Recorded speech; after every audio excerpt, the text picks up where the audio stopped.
do we obsessively quantify success by the size of the challenges we overcome? Why?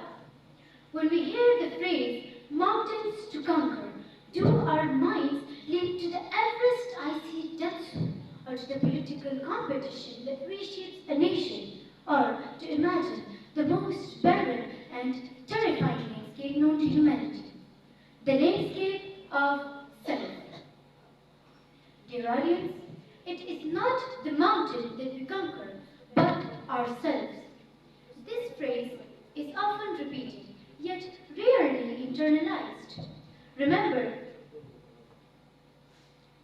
the mountains of the Himalayas remain unchanged, whether we stand atop them or not.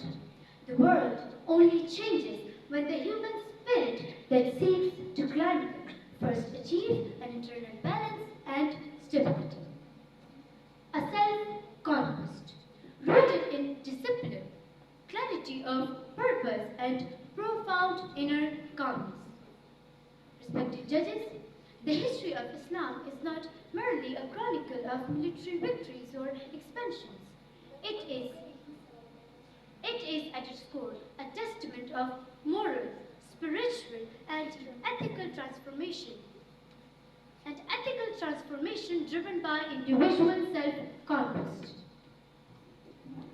Shall I take you back to the time of a giant personality who had changed the direction of the world through his severe self-discipline?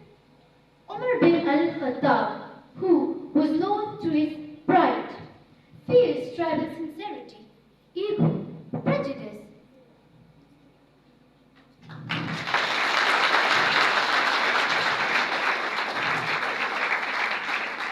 but his true powers were unlocked when he conquered the mountain of his former self, ruling an empire stretching from North Africa to Persia. Humility was his daily practice.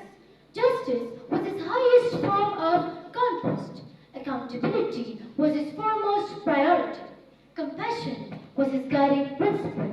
Wisdom was his trusted counsel, and service to humanity was his ultimate goal. Respected judges, but fast forward to the present day, this generation faces its own trials.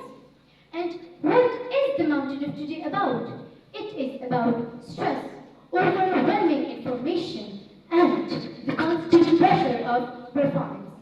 But have we ever spared some time to think, what do all these things bring to us? Eliminating the ego, reorienting ourselves, or taking our energy of pride to the virtue?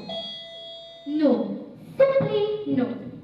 Dear audience, the most powerful victories are not won in the battlefield, but in the silent moments of self-discipline and reflection.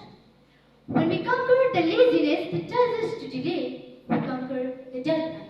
When we conquer the fear that tells us to hide, we conquer the presentation. When we conquer the desire for power that tells us to dominate, we conquer the responsibility of leadership.